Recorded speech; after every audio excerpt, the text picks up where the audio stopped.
आज ये आपको तकलीफ़ दी गई है इस प्रेस कॉन्फ्रेंस के लिए, इसका मेन मकसद है कि आज के ही दिन 24 मार्च को ये यूएनओ की तरफ से इंटरनेशनल ह्यूमन राइट कमीशन है, उन्होंने राइट टू ट्रूथ डे को इन्होंने ऑब्जर्व करने के लिए पूरी दुनिया में ऑब्जर्व किया था। एक आर्क बिशप थे अल्फो रोमरो, उन्होंने ह्यूमन राइट की आवाज़ उठाई थी। ह्यूमन राइट के ऊपर लोगों को मार दिया जाता है, जिन्होंने जो ह्यूमन राइट की बात करते हैं, तो उनका मर्डर हुआ था आज के ही दिन 24 तारीख को। उसी दिन को यूएनओ ने राइट टू ट्रूथ कि भाई ये मर्डर क्यों हुआ और उसके बाद में क्या हुआ, उनकी फैमिली का क्या हुआ, उसके लिए इन्होंने राइट टू ट्रूथ के लोग दुनिया को सच मालूम हो कि ये ऐसा हो क्यों रहा है, ये मारामारी क्यों हो रही है। जो भी ह्यूमन राइट की बात करता है, चाहे इंडिया में हो चाहे भारत में हो, तो कहीं विदेश में हो, वो मतलब जो भी ह्यूमन राइट की बात करेगा, जो भी कमज़ोर लोगों की बात करेगा, जो भी सच्चाई की बात करेगा, उसे कुछ टेररिस्ट टाइप के लोग या कुछ एक्स्ट्रा ऑर्डिनरी एक्टिविस्ट लोग उसे मार क्यों देते हैं। तो इसी कड़ी में उनका आर्क बिशप जी का उनका मर्डर हुआ। मर्डर होने के बाद में इंटरनेशनल ह्यूमन राइट कमीशन ने उसकी जांच की, 4-5 साल उसमें जांच में लगाए, और जांच में लगाने के बाद में उसको पता था कि आवाम को, पूरे देश को और दुनिया को पता लगना चाहिए कि ये जो आर्क बिशप मारे गए थे, क्यों मारे गए थे, किसने मारे और उसके बाद में क्या हुआ।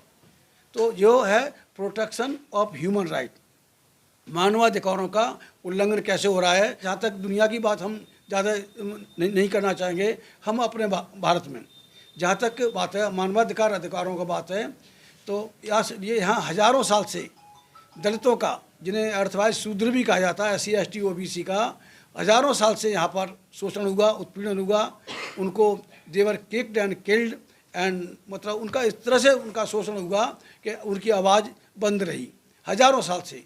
लेकिन मैं समझता हूँ कि यूएनओ की स्थापना तो बहुत पहले हो गई थी, और इंटरनेशनल ह्यूमन राइट की भी स्थापना बहुत पहले हो चुकी थी, हमारी देश की आज़ादी से पहले हो चुकी थी। लेकिन ये आवाज़ जो भारत में जो मानवाधिकारों का जो उल्लंघन हुआ है, ख़ासतौर से SC ST OBC का, और अब माइनॉरिटी के लोगों का भी, यहाँ मतलब ईसाइयों को, ईसाई पादरी हैं, उनको मिशनरी हैं, उनको जिंदा जलाया जाता है, ननों के साथ बलात्कार किया जाता है, और मुसलमानों को तो आजकल मॉब लिंचिंग और दलितों को मॉब लिंचिंग में मार दिया जाता है।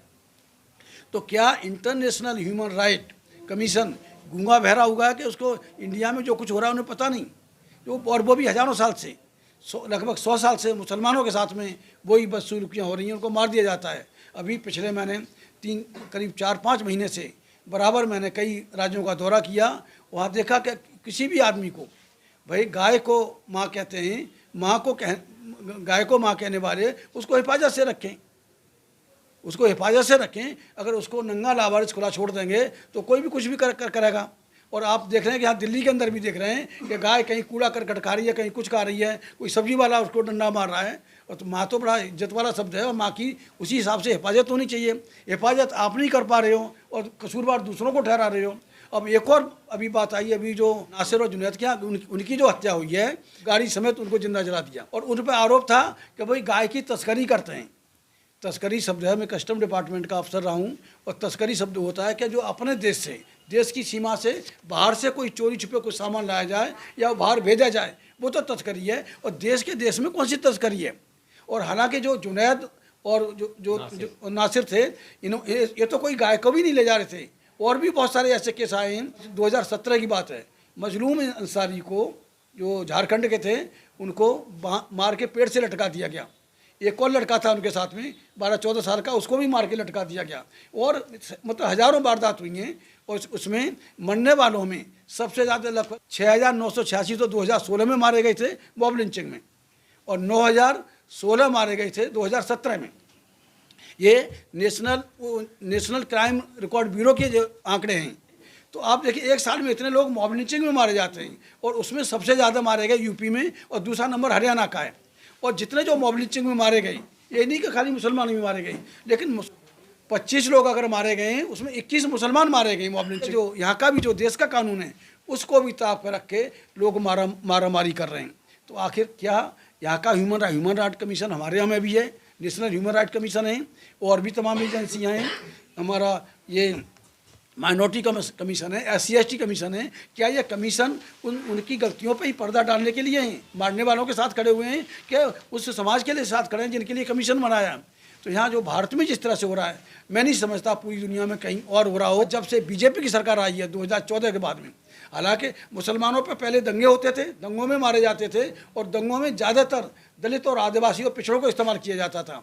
और आहिस्ता आहिस्ता जैसे ही दलित, आदिवासी और पिछड़े समझने लगे कि मुसलमान कोई बाहर से नहीं आया, ये हमारे ही भाई हैं, तो उन्होंने इस्तेमाल होना बंद कर दिया, तो राइट बंद हो गई इस देश में। अब राइट नहीं हो पा रहे तो आतंकवाद के नाम पर मुसलमानों को मारा जा रहा है, और आतंकवाद की भी आवाज़ उठ गई पूरी दुनिया में। तो अब वो मॉब लिंचिंग के बारे में किसी भी एक आदमी को, 2 आदमी को घर से निकाल लो, 50 लोग उसको घेर के उसको मार दें, कोई कुछ सुनने वाला नहीं। आप देखिए, और जहाँ तक रही बात न्यायपालिका की, न्यायपालिका भी न्याय नहीं कर रही है इन लोगों के साथ में, SC/ST OBC और माइनॉरिटी के साथ में। क्या तो ह्यूमन राइट का वायलेशन सिर्फ वहाँ कुछ लोगों द्वारा नहीं हो रहा, कुछ अतिवादी लोगों के द्वारा नहीं हो रहा, यहाँ पूरा प्रशासन उनके साथ है, और पूरा प्रशासन के साथ में न्यायपालिका भी उनके साथ खड़ी हुई है। जिस तरह से जो 2 इंस्टेंस बताई हैं, 20-20 साल केस चलते हैं, और न्यायपालिका में जहाँ सबसे बड़ी बात क्या है कि आपको तारीख भी दी जाएगी तो कम से कम 100, 200, 500 तो दिल्ली में ले लिए जाते हैं। छोटे शहरों में भी 50 रुपये से कम लेके आपको अगली तारीख नहीं बताई जाती। तो करप्शन, जिस न्यायपालिका का जो करप्शन है, और हमारी सरकार ने भयमुक्त शासन देने की बात की थी, बीजेपी जब आई थी, वाजपेयी जी की सरकार आई थी, उसके बाद में इन्होंने भी कहा था हम भयमुक्त, भ्रष्टाचार मुक्त और ये अन्याय मुक्त शासन प्रशासन देंगे। लेकिन जितना भ्रष्टाचार हुआ है अब हुआ है, और ख़ास तौर से पूरी संपत्ति सिर्फ 2 लोगों के नाम पर की जा रही है, अडानी और अंबानी के नाम पर। तो ये सरकार क्या सिर्फ 2 लोगों के लिए है? वो कहने के लिए मोदी कहते हैं कि मैं 140 करोड़ लोगों का उन्हें समर्थन है, लेकिन समर्थन 140 करोड़ का, और लेकिन मोदी उनके खजाने भर रहे हैं सिर्फ 2 लोगों का।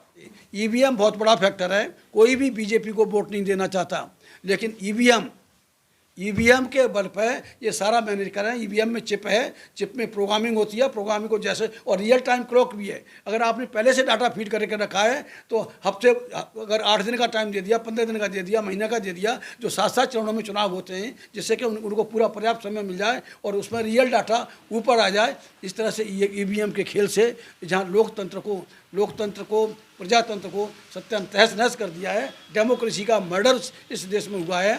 तो जब डेमोक्रेसी हो रहा है, 2 लोग, कुछ चंद लोग यहाँ मनमानी कर रहे हैं, योगी मोदी साहब, ये लोग इसको रौंद रहे हैं, और पीछे RSS की बैकिंग है। RSS, ये लोग मुश्किल से 10-12% हैं, 12% लोग ही इन लोगों को मार रहे हैं शासन सत्ता के बल पे।